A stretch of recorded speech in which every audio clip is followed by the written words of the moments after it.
Now we are gearing up for session 2. This session is partnered by Gudlevelaru Engineering College, Swarna Andhra Engineering College, Vinayaka Mission University, Sri Lakshmi Ammal Engineering College. Due to lack of time, I shortly brief about our panel speakers, as most of them are very aware of them. So now to start upon, I request the honorable panel speakers to come onto the stage. Dr. Lalita Balakrishnan, Director MBA Program and Vice Principal MOP Vaishnav College for Women, Chennai. To start with her education, she has done her MCom, MPhil, MBA and PhD, and she's been author for 2 books of human resource development and organization development. Thank you, ma'am. I request Mr. Ravi Mishra, Vice President HR, Birla Carbon. To talk about him, he has been associated in practicing human resource management in diversified organizations like Nicholas, Madhya Group, Aditya Birla, Ultra Technic Cement, and many other institutions. And now I call upon Mr. Dr. K. Tirunanam, Founder and CEO at Ascendus Technology. Thank you, sir. Welcome. He has more than 2 decades of experience, mostly in senior and challenging positions in IT services, IT consulting and BPOs and ERP system in a long list of IT MNCs. Thank you so much, sir. Now I request Mr. Tony Paul J. Sonakoya Steering Systems Limited. He's qualified in BCom and MA in Sacred Heart College. Please, sir, I request Mr. Tony, sir, to come onto the stage. And now, to talk about Mr. G.D. Sharma, sir, Principal Beeline HR Advisory, Session Chairman. He has over 33 years experience spanning over several industry verticals. And we have lots to talk about him, so you should definitely look into the profile. Now I hand over the dais to Mr. GDS. Without wasting any further formalities and time of yours as well as ours, I am going to have a true panel discussion.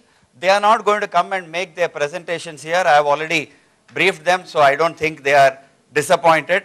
And I'm sure you will not be very disappointed, because what they want to present on their PPTs will be spoken here in the form of a live panel discussion. And I think that's the only way to enliven the proceedings here just before lunch. I know it's very, very tough, very, very demanding on you, but I can assure you we are going to have a firecracker of an event now, and with the kind of speakers that we have. So straight away I start, okay? So Dr. Lalita, why don't you tell us, you head the MBA department and also the vice principal of one of the most notable and the most, let's say, reputed city colleges, MOP Vaishnav. So why don't you tell us how you are forging partnerships with industry and trying to play a role in bridging this skill gap, both for your own requirements as well as for industry requirements. Over to you. Yeah. Thank the organizers for giving me this opportunity. At MOP, we have had the experience that we are not able to give off-the-shelf products to the industry. So what did we do in this regard? First, we have this embedded learning system. We are not looking for the students to learn something after their graduation or after what is covered in the curriculum. Okay. Even the mode of delivery of the curriculum is such that they are able to incorporate the soft skills inside the curriculum itself. So we are basically looking at soft skills and technical skills. The soft skills is imparted while the curriculum is being delivered. It is not the teacher talking and the student listening. It is a learner-centric methodology that we use, where the student is as involved as the teacher when the lessons take place. And even our modes of delivery are like that. We have something called the practice school, where I had the opportunity to listen to the speakers in the previous session, where they said the hands-on experience was missing. Here we send 1 week. Every student goes to industry depending on the choice of faculty. For example, if it is nutrition and dietetics, they go and they work in the bakery or they work in the cafeteria, and that is their learning for the entire week. They don't sit in any of the classes. So it is not just learning happening inside the classroom, it is learning outside the classroom also. Just to add a question, how often is that internship in the industry? Does it happen every week? No, or is it at the end of internship the is course? different. Everybody goes for a summer internship, 1 month course. Okay. This is what is a practice school module, 1 week per semester, because supposing there are 50 in a Yeah, batch. yeah. So 1 week per semester they get 1 week doing per only this. They miss the classes, they catch up on the lessons from, because everyone goes through this cycle once. So, for example, our marketing management students are our PR coordinators. They take the visitor slips, they put them on to the right people in the organization, not because we do not have the admin staff to do that, but because they should get the experience here itself. Right. Okay. Okay. I will just take a break. We'll go over to Tony Paul. Tony Paul heads HR for Sonokyo Shearing. Yeah. Now, Tony, tell us what kind of industry partnerships have you forged with institutions? It could be, like she said, an institution like hers, or it could be an engineering college, or it could be the IITs, or it could be an MBA school, Yeah, and so on. So, how exactly. have you done it? Could Yeah. you like to tell us about it? Right now I'm sitting with Sonokyo Chennai plant, Right. but we have an instruction from corporate peoples. Okay. They are giving the instruction to for us to get the candidates from IIT or SRM universities like that. Okay. That is the instruction from corporate.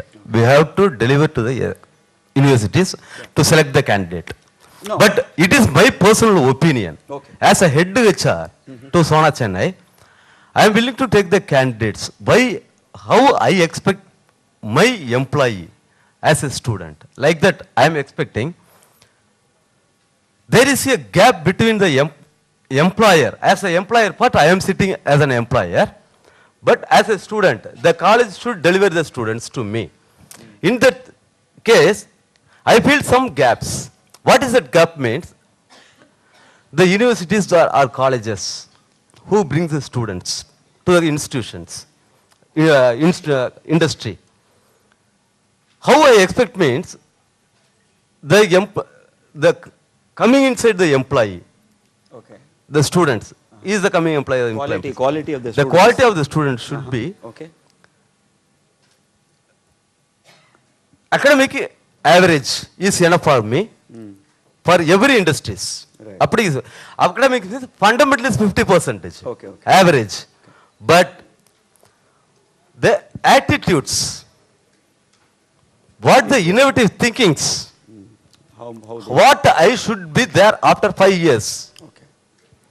what I am right now, like that I want the candidate to be exposed in that interview itself. Oh, wonderful. Then only I can assume that in 5 years, how Sona can improve because of him. Because thanks, Tony. Okay, now we'll move on to Ravi. Ravi Mishra, of course, heads HR for Birla Carbon, outside of, on the outskirts of Chennai. But more importantly, I was telling Ravi before we started that he's part of the very large AV Birla group, and they have, I don't know, maybe by last count, some 126 SBUs and things like that. So AV Birla group has huge industry tie-ups. Yeah. So would you like to tell us a little about that? How do you benefit from these institution tie-ups? We have institution tie-up with certain labels. For example, Tier 1 institutes, Tier 2, Tier 3. We select the students from the campuses. We have certain set of competencies, behavioral competencies and functional competencies. We go to the campuses and we select based on those competencies. Then we offer them about 1.5 years stretch training program at various different businesses. During the hiring, we don't commit that we are going to place in the marketing or finance or in different business segment like cement or telecom or banking financial institution. During these 1.5 years, we used to send in a different businesses. So students used to perform there, take their projects depending upon the business, and thereafter we have final interaction with the students who have opted for our businesses. Then we also talk to the managers. Where do they fit? Maybe the guy has done in the marketing, but during the project we have given him projects in the HR, marketing and operations. At that stage we are finding that that guy has more better competence in the behavioral if we place him in HR. So after interaction with the students, we used to place them in right fit, because many times the students has got a certain discipline or domain based upon the his opportunity in the college, he is getting the marketing seat or finance seat or that. So to make a right fit, we used to decide after 1.5 years where he is to be placed. This is one part that when we take the fresh. For the employees who are already working in the business, we have a career stages like manage self, manage others, manage managers. So for different career stage, Aditya Birla Group has a different set of competencies and level. So all the employees are rated based on the performance and potential. So based on the performance potential, we do this talent segmentation at the unit level. And after the segmentation at the unit level, the guys are referred to the DAC Development and Assessment Center, to third party like DDI, ESHL, ECS, everything. So after doing the assessment for external bodies, we do have a consensus discussion between employee, manager and HR. So maybe in certain competencies, there is a big difference between what employee is feeling, what assessment center has recommended. Then after the consensus discussion, employee and manager jointly agrees that this is the potential he has, and we built on those potentials, capitalize on those potentials, and those areas who has come a little low, we work on those potential to bring over to the next career stage. Yeah. No, I mean, Ravi, of course, you have taken us through the internal talent management process and including recruitment from campuses and so on.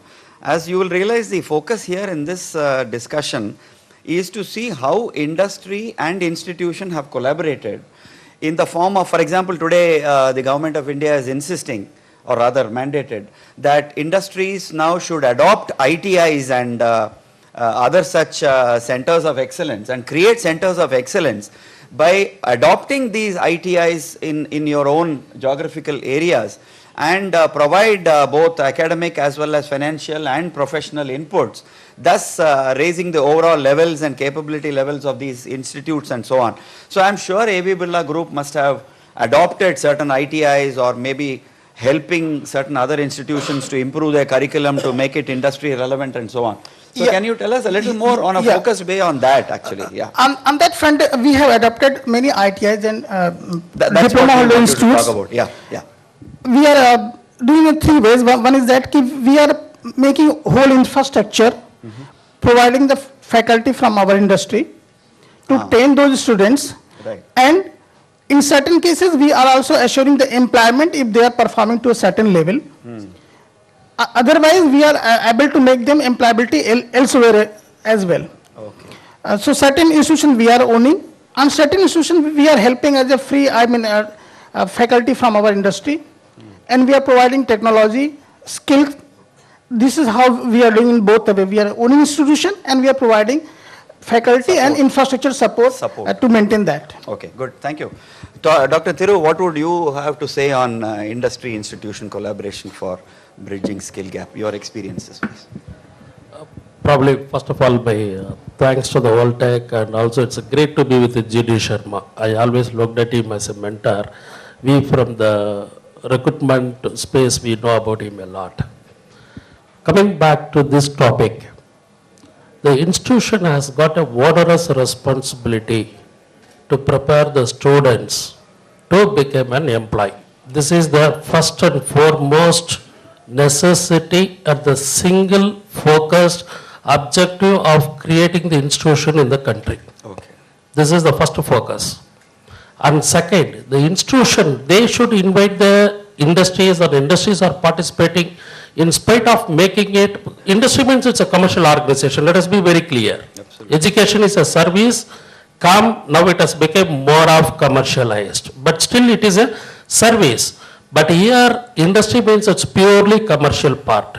Even from the commercial part, before even government mandating that CSR and all this stuff, all the industry, they are coming towards the institution because they also know that for the future CEOs, we have to identify from the institution so that well in advance they go to the institution, they partner with them in identifying the right resource. Wonderful. In today, if at all, from my personal point of view, if I'm saying, this young workforce is going to be a very, very big threat for us, which is an advantage, but at the same time, if it is not rightly handled, it's a double-edged sword. Because today, from the organized institution itself, 20 lakhs of students are not having job today every year. Think of 5 years, that means one group. It's going to be a huge number. The people, what will happen in the sense, when I'm getting a job, I'm coming out of the engineering institution, or today we are talking only about engineering and everything, but about the arts and science and everything. People are coming out, they wanted a job, they wanted a pulsar, they wanted a smart mobile or a tab or everything. What about the people who is not having job? Obviously, the ego of that person will make them to go into the other side of it. That's the problem, where the problem of cheating, all this taking, chain snatching, each and everything is coming up. And we are talking about the future, but conveniently we are forgetting about the past, which is a dangerous. Today, every industry should come forward to the institution. Institution should accommodate. Every college, wherever I visited, almost 45% of the college in Tamil Nadu I have visited. I went as a guest or one or another form. Everywhere I had seen a fantastic, sophisticated IT lab, where most of the companies are not having. But it's all completely dusted cleanly and kept clearly. But is that 100% is it utilized? To create some kind of revenue which can work as a stipend for their own students. I think institutions should come forward. Institutions also should spend something to the industry people. For an example, the companies, I am really salute this Aditya Birla, TCS, TVS, everyone. All the tier 1, tier 2 company, they can sponsor a lot towards the society. What about the tier 3, tier 4, tier 5 companies who's the real entrepreneurs who can create another entrepreneur? India is the learned where the entrepreneurs, we sow the seed and then it comes up automatically. Nobody is nurturing. The entrepreneurship, fostering entrepreneurship is in India. Wonderful. This is where it happens. I think we have to create lot of intellectual properties. We have to create lot of research. How many organizations or institutions are registering the IPs? More the IPs are getting registered by the institutions, more the entrepreneurs will have. More the entrepreneurs we are having, the country will nurture like anything. Tomorrow, the future is ours.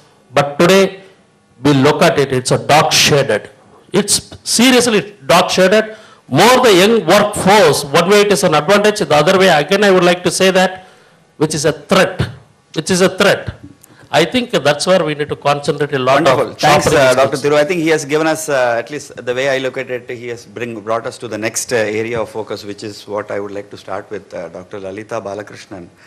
In terms of entrepreneurship development, I mean, that is again an area where institutions like, MBA colleges, engineering colleges are all today starting departments of entrepreneurship, or they call it entrepreneurship development cell.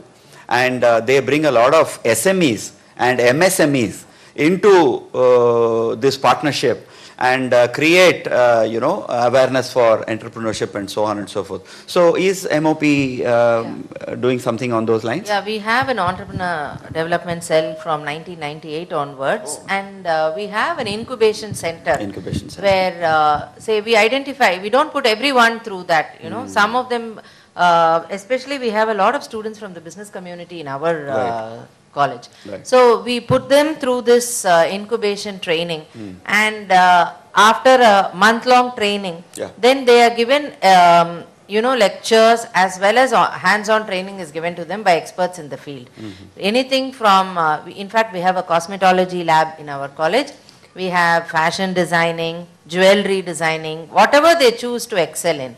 And it's not only for the, the elite part of the community or society. In fact, we have students who are flower vendors, children and all. And so we have this boutique making. And probably many of you would have read in Deccan Chronicle how this flower seller's daughter, who her mother used to make probably 100 to 200 rupees per day. She makes this 100 to 200 rupees per bouquet because she knows how to present the same flowers. Correct. Her mother, well, she is in college, she has, they are twin sisters doing BSc Maths in our college. Their parents are flower vendors. By the time they bring the, I think when you go to Coimbatore or something, by 10 o'clock all the flowers get sold, they come home. She goes home at 1 o'clock and while her mother strings the flowers, she makes the bouquet. And now she has her own bouquet shop, and probably if she had known about this conference, she would have supplied the bouquets for this Oh, conference wonderful. also. So Dinesh, where are you? Please take note. Yeah. Organizers for the next. Similarly, we have a Caucus. bakery and other things. See, it is not that everyone can be a gold medalist. We have to understand that a unique talent lies in each child. Absolutely. And the circumstances they are exposed to. We never make the child feel or the student feel that she cannot excel, she cannot be a topper, and therefore she cannot get into a good placement. So whatever they are good at, we allow them to experiment with that, and we have this a separate dean for training and development where she focuses only on the other aspects other than learning. These classes are held on Saturdays and Sundays because of the space constraint. We are right in the heart of the city in Nungambakam, and we cannot expand beyond that. So on Saturdays and Sundays we have this entrepreneurship development activities going on, whatever they want to learn, whether it is yoga or something, and they can practice on that, and we have scripted so many success stories based only on this. Whatever they have learnt outside the classroom, depending on that also they have been able to do. Definitely entrepreneurship is where we should look at, because you give the student the confidence that he or she can excel, that will do wonders. The skill is already inside them. Why do you want to make them unlearn the skill in which they are good at and go on to something where you want them to excel in? Always people spoke of passion. When you want to be something, you can only excel at that. You cannot do something for the sake of what the society expects you to be. You'll definitely, probably Sachin Tendulkar would have been a disaster if he had gone into any other profession except a cricketer. I'm not even sure if he finished his 10th or 12th. He may get many honorary doctorates, but the skill in a person, you have to identify that skill and allow them to excel in that. Thank you, Dr. Lalita. Going back to Sona Coyote Steering, now they are into automobile and automobile ancillaries. Now, Tony, can you tell us if, as an industry or as a group of industries in the automobile and automobile ancillary sector, have you tried to, how have you tried to take the help of ITIs and other polytechnics and then brought them back to your industry, or trained them and gave it back to them in terms of some internship, projects, assignments? This is the only way in which industries like you can also directly support. So what has been your experience? We have provided a lot of colleges and institutions approached us for projects, internships, everything. Okay. I allowed them to make their projects. But my request to them, keep the timing, get the attitudes. Right. Get the best from my company. Right. Identify the worst, keep in touch with me, I can rectify myself to improve my company. Okay. Like that I only told. I see. But as you said before that, today morning you had government made one mandatory to take the CSR institution, CSR ITIs. Right. Like that. We already proposed, our Sona group already proposed to take up one ITI I see. in Kanchipuram district. Oh, so right now we are on the way to process it. Oh, wonderful. We're glad to So inform you are you. about to adopt an ITI in the Kanchipuram district. And, exactly. provide support for it. etc. And also we want to create one management excellent training center in Chennai. It will act like, I think so TVS is having it. Yeah, TVS has got a center. Like that we want to get one more training center in Kanchipuram district. Wonderful. At our own place.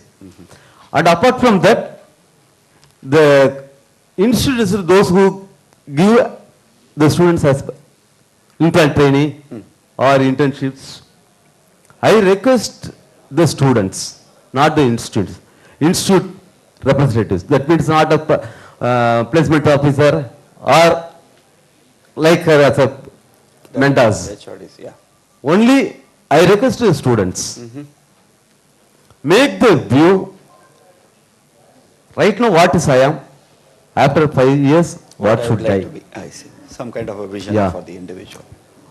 As Dr. Abdul Kalam said, dream bigger.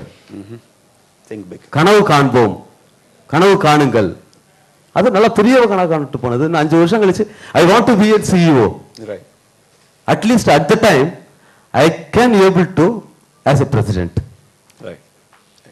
Good, very good. Okay, now coming down to, thanks Tony, coming down to Ravi, there was a question, I wanted Tony also to respond. There was a question about, why is industry not really bothering about faculty quality and faculty training, and can you not do something about it? It has not been listed out, it has not been identified and so on. So, do you encourage as a AV Birla corporation, as a corporate, do you have a stated policy that your managers can go as visiting faculty, lend their intellectual property to these institutions and thereby increase the quality of the inputs coming into the institution? Do you have some kind of a policy or something? Yeah, we have very much that our managers are given rather preferred to go for institution for sharing their knowledge. Not only that, many projects we used to give to the institution as a collaborative project, and we used to give the stipend to the university or institute. Okay. That these are the certain problems. If you can engage your young bloods into the mentoring of one professor, right. So they can work on the project. It's based on the collaborative. Right. Many institutions we are working on those projects, and many projects have done wonders. I tell you, many things have come out with these projects. So we are very much there to support the industry as a faculty, as a project. Okay, good. Thanks, Ravi. Just to share one of my own experiences. The earliest example of an industry institution collaboration in Chennai way back in 1980. I started in 79 with SPIC. In 80, we collaborated with BITS Pilani, and it was called SPIC BITS collaborative program offsite. And we offered a master's degree for engineers who were all employees, and some of them had the aspiration to take up a post-graduation. So we offered them an MTech from BITS Pilani. And there were others who were engineers but aspiring to take up an MBA but never got a chance to learn or study MBA in their life. And through this SPIC BITS collaborative program, we offered them an MS in Management Sciences, MS it was called. And we also gave a program on Bachelor in Engineering Technology to the diploma and ITI trained technicians of that company. And that was a lifetime achievement for them, because then they would never have dreamt that they would do a BTech or a BE in engineering, that too from a BITS Pilani like institution. And if I remember the numbers right, there were about 300 odd diploma holders who became engineers from BITS Pilani, and they had a BS or a bachelor's degree in science in technology and engineering and so on. So, and then of course Ashok Leland copied that model, and it became Ashok Leland BITS Pilani collaborative programs and so on. Today, a lot of institutions and universities are consciously reaching out. It's both ways. Industry reaching out into institutions, and institutions actually outreaching into industry to set up laboratories, to set up government funded research projects which will be beneficial both to the industry and to the institution. And government has got a separate fund, as was also mentioned earlier in the session today, that there is a lot of funds available in the Ministry of HRD and other such departments, science and technology and so on, where industries, institutions can actually set up laboratories and do industry-oriented research. In fact, IIT has got a program called user-oriented programs. These are called UOPs. And under this UOP, there can be post-graduation and graduation programs where students can take up only industry-oriented research projects, and only then they can actually qualify for that bachelor's or master's degree and so on. So it's actually IITs are a lot more clued on to industry institution collaboration many years ago, and we heard of several path-breaking industry projects which have actually been discovered and or rather solved by IITs through collaborative programs and so on. So that is one other, yeah, you wanted to say something, Ravi? Just I wanted to say, Mr. Sharma, for example, we are doing lots of projects with BITS Pilani, IIT Madras. I knew. But one thing, with humble request with the institution, Tier 2, Tier 3 institution, that many times we don't get the response even from the institution. Like earlier panel was saying that many students used to come to the industry for internal summer training projects and all that. Yeah. And faculty had never been bothered about what the project they are going to take. Right. So many times we feel a very little interaction or offer from the institution to the industry. I'm not saying this is the only responsibility of the institution, it is industry also. But sometimes we feel that the guys are coming to the industry just for the sake of certificate that they have done the project that for is very- 1.5 months. Yeah. So unless the faculty True. It has talk to to be. the industry, because at the end of the day, we need the people, we need the skill, we need the talents, and they have to come from the campuses. So who approaches, they get the opportunity, who doesn't, they miss the bus. Absolutely. I think I'll just, before I pass it on to Dr. Thiru, I think it's very well put in the sense that, I mean, we can't insist on students taking up projects just for the sake of fulfilling some curriculum requirements. I think the pull factor has to come from industry. Industry has to have a live issue which has to be solved, and if the student can then apply himself or herself on that problem and solve it, who knows that actually that student will actually stand an opportunity to get placed permanently into this organization, because then you have solved a live problem through your internship or summer placement, and the industry would only be too happy to employ you because you've got a very analytical mind and you have solved that problem for the industry. So I think the projects or the internship assignments have to be largely driven by industry need and not the academic pull or the academic push rather, sorry. So Dr. Thiru, any points of probably discussion on that? You're talking about this quick pitch planning. Yeah. Even I applied. Yeah. I didn't get a seat in that, but after that only I went to Canterbury. Wonderful, yeah. Thanks a lot, but that's a good service. There are, one thing I want to say that from industry, people always go back to their college. For example, I came out, my first graduation is from Presidential College, but even till date for the last 4 years, I've been involved in training the teachers concept who are all hired by the government, even from the past and the present. Absolutely. Even I'm one of the member who's been training the teachers and the HODs for the latest technologies and everything. So this is happening from the industry side, it is happening. Yeah. But only thing is why it is not highly visible is, again and again I want to say industry is pure of commercial activities, and so that they give their time specifically, and then if it is for a day or two, yes, they contribute, and then they go there, they do it. Right. But again I want to say that institutions should come forward and they need to Right. prepare their students while talking. It is not just only about the fundamentals. Today something called value-based educations and ethics and everything has been taught in the institution. There are graduation courses for that. Right. But it has to be taught in the institution, and also the people, the teachers, the lecturers, everyone, they should talk about them, that what they want to become and where they can go. It's not just about taking a job and gaining money.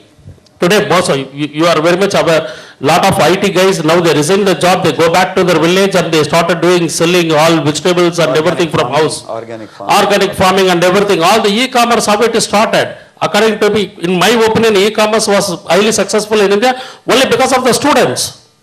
Only because of the students. Not only, in all my TV interviews, I used to say that people, even after they didn't get a job, encourage them to go at an internet center. It's only 10 rupees per hour.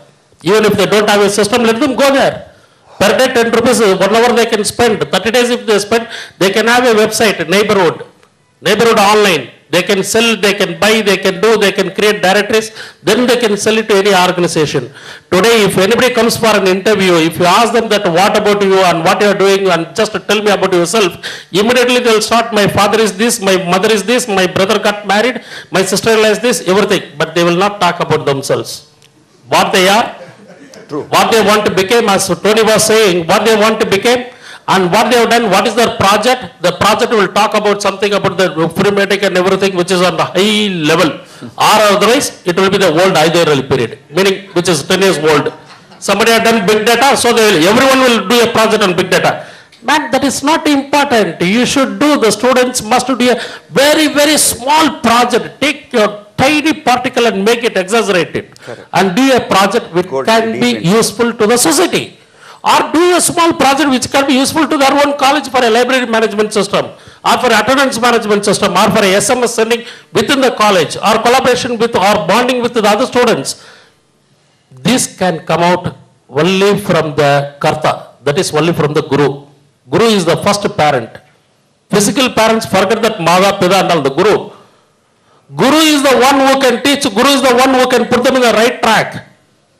It's not about just getting a job, getting a stipendary for 10,000, 15,000 and all. This responsibility have to come from the institution. Industry must stand with that. I think industry is coming forward today and we are standing because we need people.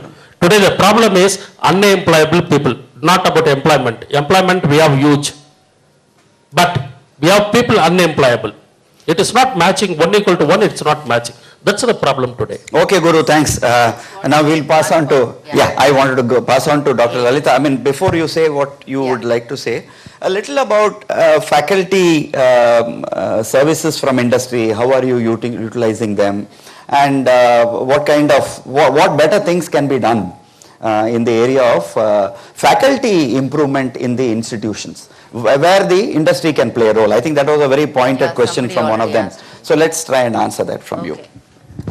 We, like every institution, we have them on board of studies, but not just as figureheads. We really value their opinion, and we've been revising. We are an autonomous college, and we've been revising the curriculum.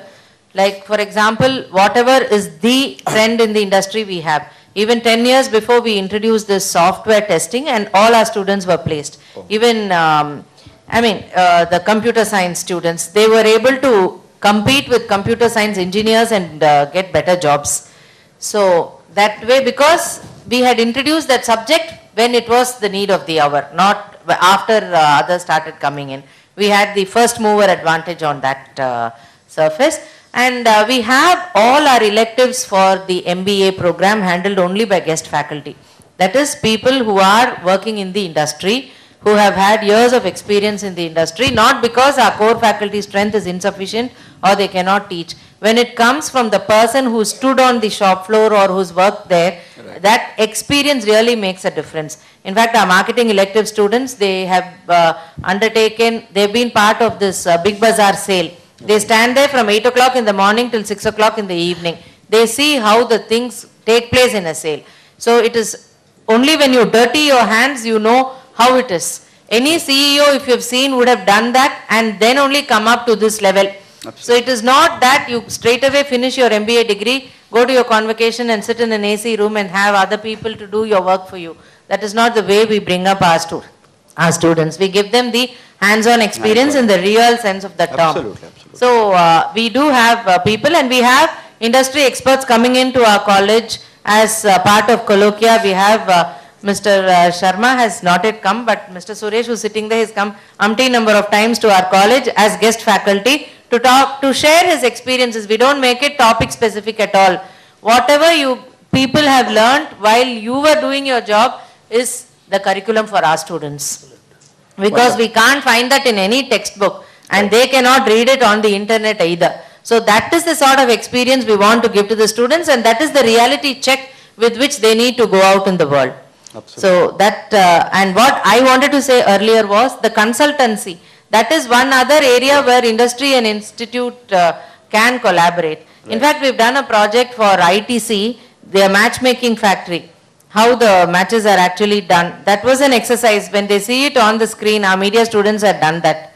So when that sort of a collaboration can come about, and we also did one for how the vote for a person is very important. We did it for the asked as an initiative when Mr. Naresh Gupta was Chief Election Commissioner. He had insisted that everybody should have this and how they should really go and vote. Have your ID card done, and so we did that as a social responsibility initiative. So when we do projects, it is not just for the marks or the students going out of college for a 6-week period or an 8-week period. That is not the idea. They go there, they work on, and we have a logbook which states, this is because it really hurt when it was said that the industry person should sign. It's not all institutes which operate that way. If you want the right value systems to go into your students, it does not have to be given as part of a subject. It has to be inbuilt in the student, and it has to go percolate right from the head of the institution to the bottommost employee of the institution also. So when we insist on a logbook and see that it is done, maybe 10% of the students can still get away with anything. But that is not the way we want them to go out. We also have a check later on. We have a presentation made. We call experts from the industry to come and evaluate the projects, and then only marks are given to the students. So I think the change must come from within. We cannot always be blaming the system or the industry blaming institutes or institutes blaming industry. That is not going to work. If anyone wants to see any change, it has to be everywhere and it has to happen from within the person.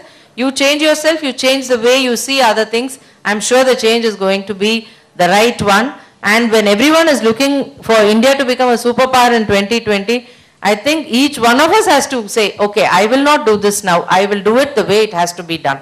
Each one of us start doing like that. I'm sure we are going to have the India of our dreams. Fantastic. I wish I could conclude with this, but yeah, I wish I could actually conclude with this. Just to say, I mean, a few things like what Dr. Lalita had said. I think that's the reason why MOP, I mean, we don't want to praise her on our face, but I think MOP, because it's a brand by itself, it's an institution where it's a pleasure to take the students if you can employ them.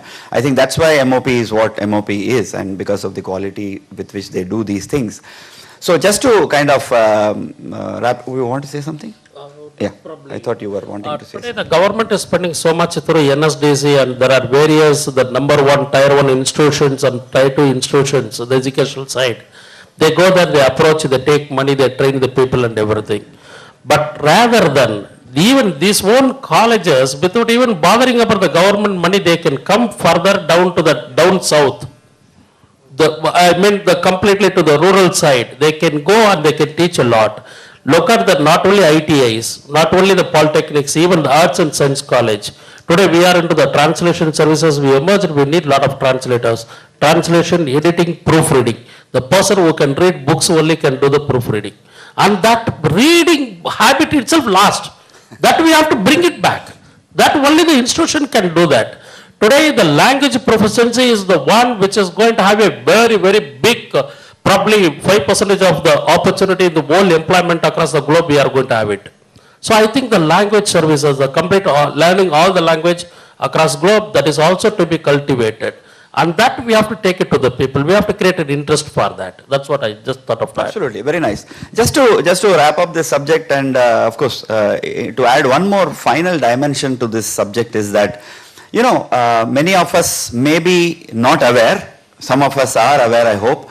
There is this concept of community colleges, which is fast catching pace in India. Of course, the government is also trying to have as a goal that they must start about 600 odd community colleges across the country. These community colleges are of the community, for the community, and by the community.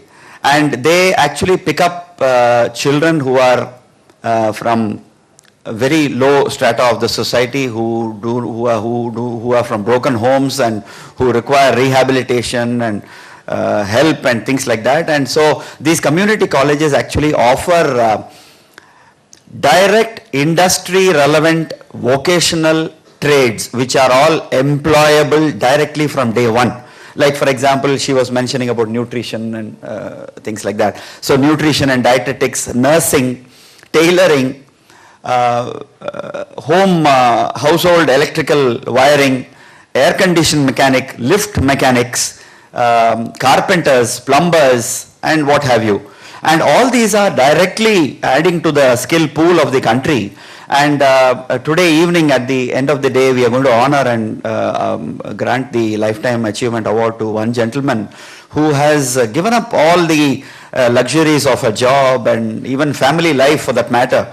I would dare say, and he has started the Swami Vivekananda Rural Community College in Pondicherry, and we are going to honor him with a Lifetime Achievement Award. These are all silent heroes, unsung heroes of our society, and while, you know, MOPs and all the other institutions are available, nobody has really heard or spoken much about community colleges. So I think, as Dr. Lalita was rightly saying, let's be positive. These community colleges and this NSDC and all of that, there are, let's say, bureaucracy, and there is a red tape here and there, and there is also this gap between thinking and doing. But I think, having said that, industry-institution collaboration is about 3 eyes, you know, including 3 eyes perhaps. You require the 3rd eye also to open up for things to happen. It's about industry, institution, and the individual, who also has to be the vehicle of change. And so all of us are in this bandwagon. All of us need to make our own small steps and efforts to make these changes possible. And as I really salute Dr. Lalita for saying that, you know, it has to finally start with the individual, and let me be a professional in what I do and do things differently and more effectively. and perhaps more efficiently for things to improve in my own circle of influence.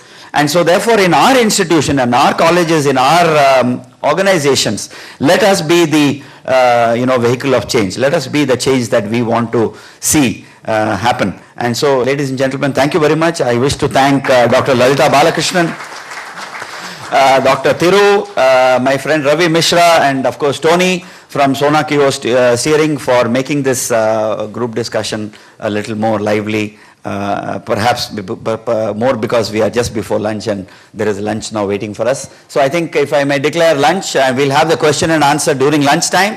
I'm sure there are a lot of questions which all of us can answer to each other, and we will take that as a starting point to have lunch together. Let's network, let's mingle together and have a wonderful lunch together. See you there. Thank you. Kindly be seated for 2 minutes. I request Mr. Sai Krishnan, Placement Officer of Gudlevaru Engineering College, to felicitate Dr. Lalita Balakrishnan. Mr. Sai Krishnan, Placement Officer, Gudlevaru College. Okay, I request Mr. Satyanarayan, Secretary of Swarna Andhra Engineering College, to felicitate Dr. L. Lalita Balakrishnan.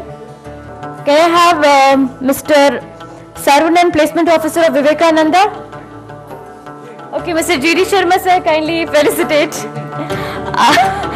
Okay, I request Mr. G.D. Sharma sir to felicitate Mr. Ravi Mishra, Mr. Thiringnanam.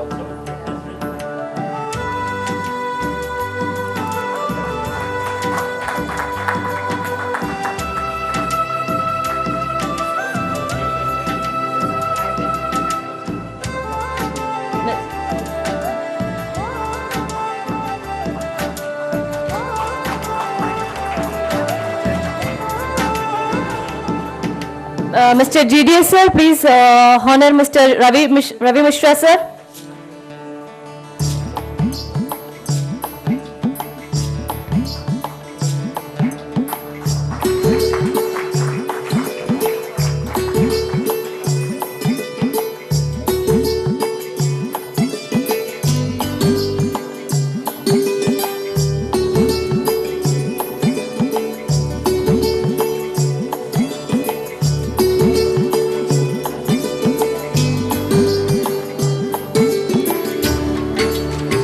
Dr. Thiringnanam.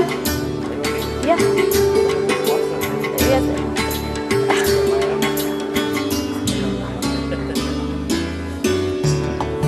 Do we have Sri Lakshmi Ammal Engineering College, Mr. Jayachandran, Placement Officer, to come onto the stage?